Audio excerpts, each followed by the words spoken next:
Chapter 1. The Big Four.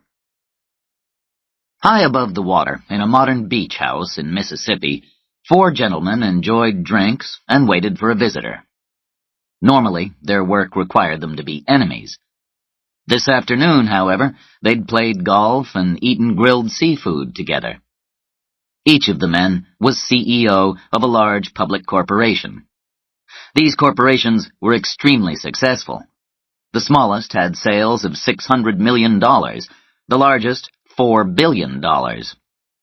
Although they manufactured other things, their real profits came from cigarettes. The companies represented here were responsible for 98% of all cigarettes sold in the United States and Canada. The tobacco business was becoming more and more unpopular. The Big Four, as the four corporations were known in financial circles, were attacked by the public, the medical profession, and even some politicians. And now the lawyers were pursuing them. The survivors of dead smokers were suing them, claiming that cigarettes caused lung cancer. There had been 16 trials. Until now, the tobacco companies had managed to win every case, but the pressure was increasing. If they lost a single one, they'd face possible claims from millions of people. To help fight these court cases, the Big Four had put together a sum of money called the Fund. The Fund was a secret. Officially, it didn't exist. The money in it was used to hire the best defense lawyers for the trials. It paid for well-spoken experts to help persuade people that cigarette smoking didn't necessarily kill you, and the cleverest jury consultants. Before a trial, the jury consultant's job was to find out all they could about possible jurors, so they could predict whether they might be sympathetic to the tobacco company's case or not. The fund was managed by a man called Rankin Fitch. The four CEOs disliked him, but they listened to what he said and, when necessary, obeyed the instructions he gave. He'd directed 8 trials without a loss. Now they were waiting for him to arrive to tell them about the latest trial, Wood versus Pinex. Pinex was the third largest of the Big Four. Its CEO was D. Martin Jankel. "Fitch is here." The four men each reached for their drinks as Fitch walked into the room. He was a big man in a dark suit. He looked important. An assistant handed him a glass of water, and he waved away a plate of seafood. "A brief summary, gentlemen. At the moment, the entire defense team is working non-stop, and this will continue through the weekend. Investigations into possible jurors are on schedule. Trial lawyers are ready, witnesses are prepared, all our experts are already in town." "What about the jurors?" asked Jankel. It was his corporation's lawsuit, and so he was the most nervous. "One problem juror can be poison." "I'm aware of that," Fitch replied coldly. "I assume the plaintiff's lawyers are ready?" asked another CEO. "Safe assumption," said Fitch. This latest challenge to the tobacco companies had been organized carefully.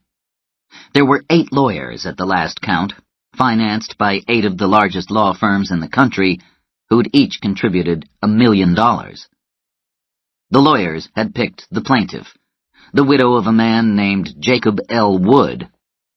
They'd picked the place, on the Mississippi coast, because juries in Biloxi could be generous in this kind of case. They were even lucky with the judge, the Honorable Frederick Harkin. He'd previously been a plaintiff's lawyer. The opposition were certainly ready. This wasn't an ordinary tobacco case, and everyone in the room knew it. "How long will the trial last?" Jankel finally asked. 4 to 6 weeks. Jury selection goes fast here," replied Fitch. "How long should we stay in town?" "I don't care. You can leave now, or you can wait until the jury is picked. You all have big jets.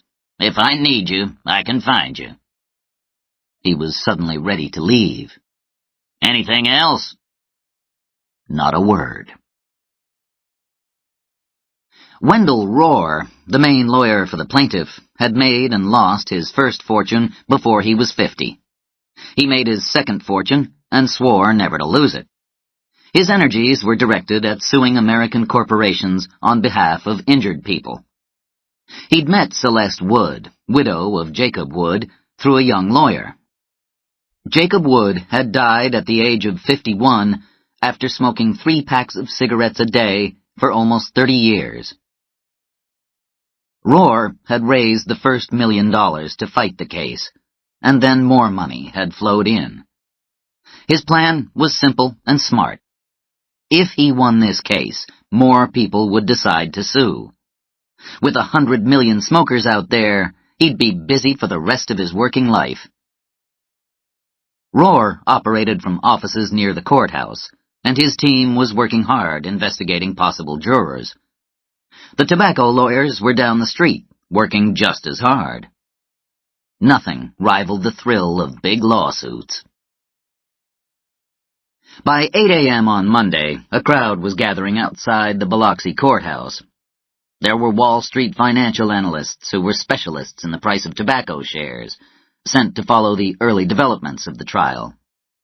There was a group of people growing larger by the minute, each holding a piece of paper. A jury summons. 7 deputies had been assigned to security duties. At 8:30, the doors to the courtroom on the second floor opened. A court official, Gloria Lane, checked each summons, greeted the people she knew, and organized them into their seats. There were 194 possible jurors. All were given forms to complete. The lawyers arrived in dark suits and tried to look at the jurors without being noticed.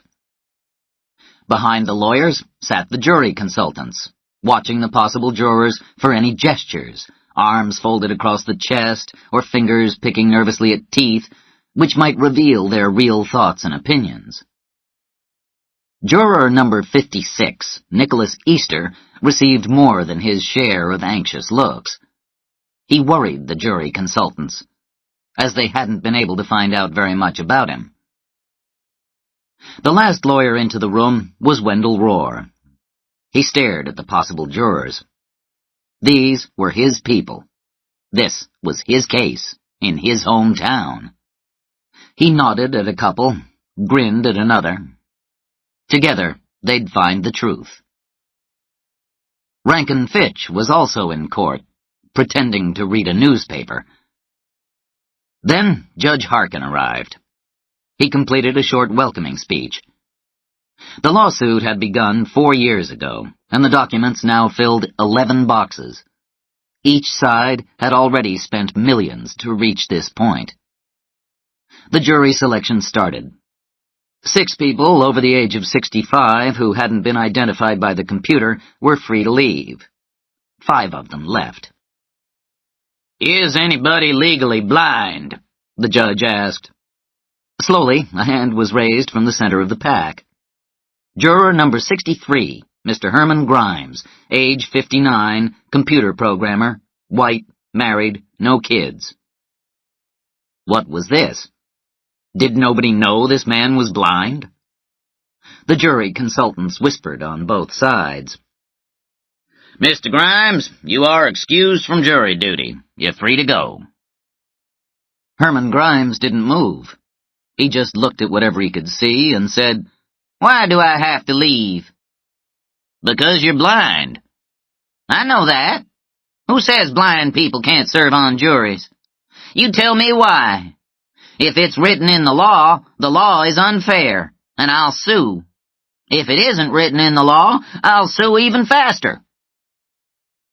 The law said that a blind person may be excused from jury service, so the judge decided not to insist. "On second thoughts, Mr. Grimes, I think you'd be an excellent juror. Please sit down." Herman nodded politely. "Thank you, sir." The judge continued to release possible jurors with physical problems. At noon, 13 had been dismissed. By 3 p.m., the number remaining was down to 159. Then the group were asked about any non-medical problems. 11 more were dismissed, and another form was given out with instructions to the jurors that they should complete it by 9 the next morning. The form included questions like, do you smoke cigarettes? Do you want to stop? Has any member of your family or anyone you know well suffered any disease or illness directly linked to smoking cigarettes? Other questions explored their opinions on tax and smokers' rights. Then, do you know any of the lawyers working on the case? Do you know any of the possible witnesses? Nicholas Easter made another cup of coffee. He'd spent an hour with the questions last night, and another hour this morning. He knew that handwriting experts would study everything he wrote. He wanted to appear neat, thoughtful, and intelligent, a juror that both sides would love. Many of the questions had been used in the Cimino tobacco case last year in Allentown, Pennsylvania. Nicholas had been a possible juror in that case, too. But then he'd been known as David Lancaster, a part-time film student with a beard and glasses. He hadn't been selected for the jury. A month later, he'd shaved his beard, thrown away his glasses, and left town. Nicholas knew that there were people on both sides trying to find out about his past. His present apartment was only a temporary home. It was basic, but although he had a better address 4 blocks away, he couldn't risk being seen there. In court on the second day, the forms were collected from the possible jurors, and 6 more were excused for personal reasons. Then the show began. Wendell Rohr introduced the plaintiff, Celeste Woods, to the court. A small woman of 55, she tried to look as if she was still saddened over the death of her husband, although he'd been dead for 4 years. In fact, she'd almost remarried, an event which Rohr had persuaded her to cancel when he heard about it. She could marry after the trial, he told her. Rohr started questioning the possible jurors about their previous jury service and their opinions on the rights of victims and the price of insurance. The jury had a lunch break. Gloria Lane and her staff handed out box lunches to the lawyers, containing thin sandwiches and red apples. This was going to be a working lunch for them. Outside the courtroom, forms were being analyzed by the jury consultants, and the results were being fed into computers. After 3 hours' discussion with the lawyers, the judge removed another 31 names. The group was down to 111. The following morning, it was the turn of the main lawyer for Pinex, Durwood Cable, senior partner for Whitney and Cable and White. His opponent, Wendell Rohr, was friendly and sociable. Cable, on the other hand, seemed quieter. He talked slowly, but his gray eyes missed nothing. My name is Durwood Cable, and I represent Pinex, a company that has been making cigarettes for 90 years. There, he wasn't ashamed of it. He did an expert job of persuading his audience that his client was almost likable. Cable then talked about the freedom to choose whether to smoke cigarettes or not. He asked a lot of questions, got a few responses, and finished at noon, in time for a quick lunch. Before 3 o'clock, the lawyers on both sides had to agree on the final jury selection. According to the rules, each side could ask for a number of strikes, which meant that a possible juror could be dismissed for no reason. Because of the importance of this case, Judge Harkin had granted each side the right to do this 10 times, instead of the usual 4. The process started. Out of the first 30 names, 10 were selected. Finally, the jury was complete, and Nicholas Easter had become the 11th juror for Wood versus Pinex. When the courtroom was opened at 3, Judge Harkin called out the names of the chosen 12. Nicholas, 27, was the second youngest juror. There were 9 whites, 3 blacks, 7 women, 5 men, 1 blind. In the corner of the jury box, there were 3 extra jurors. These would replace any member of the jury who had to leave the jury for some reason. The judge forbade the jurors from discussing the case with anyone, and with a pleasant smile, dismissed them for the night. Chapter 2. The Case Opens.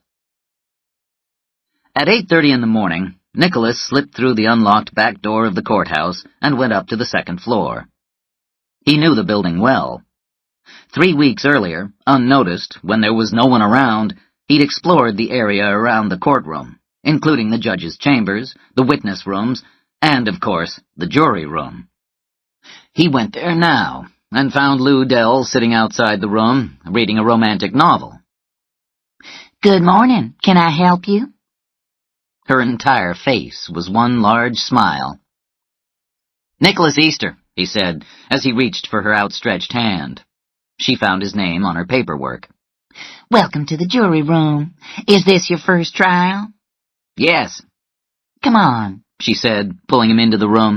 "Coffee and cakes are over here. I made these cookies myself." Nicholas poured black coffee into a plastic cup.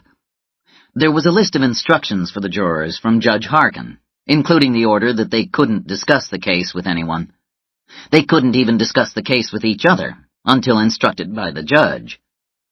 Nicholas signed the list at the bottom, as requested. The door opened with a kick, and Mr. Herman Grimes entered with his walking stick tapping along in front of him.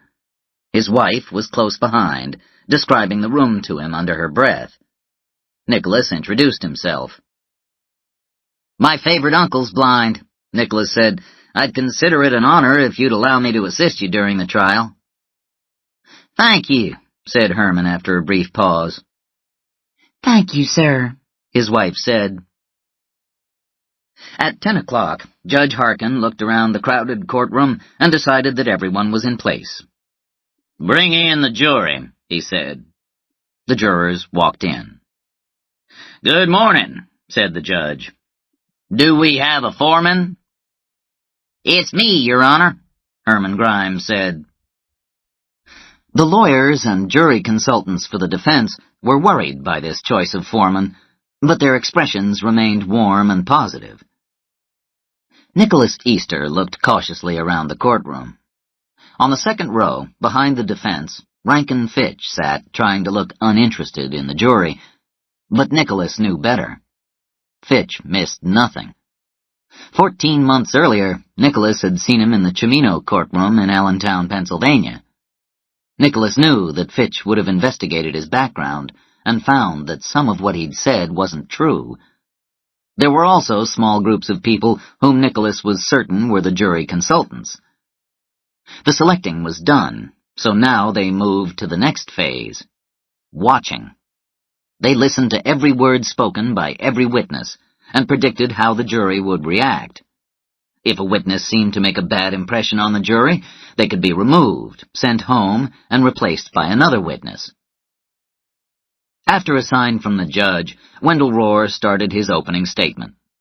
He told the jury that he'd prove that Mr. Jacob Wood, a fine fellow, developed lung cancer after smoking cigarettes for almost 30 years. The cigarettes killed him. How could they prove that cigarettes caused lung cancer? They'd bring along cancer experts and talk to people who used to work in the tobacco industry. Rohr finished in 50 minutes, smiled, and sat down. Durwood Cable, for the defense, spoke for under 30 minutes. He calmly assured the jurors that Pinex had its own experts who would clearly explain that cigarettes don't cause lung cancer. Cable spoke without notes, looking carefully into the eyes of each juror. His voice and stare were honest. You wanted to believe this man. The first crisis occurred at lunch. Judge Harkin announced the noon break at 12:10, and the jurors left the court. Lou Dell took them to the jury room. "Just have a seat," she said, "and lunch will be here in a moment."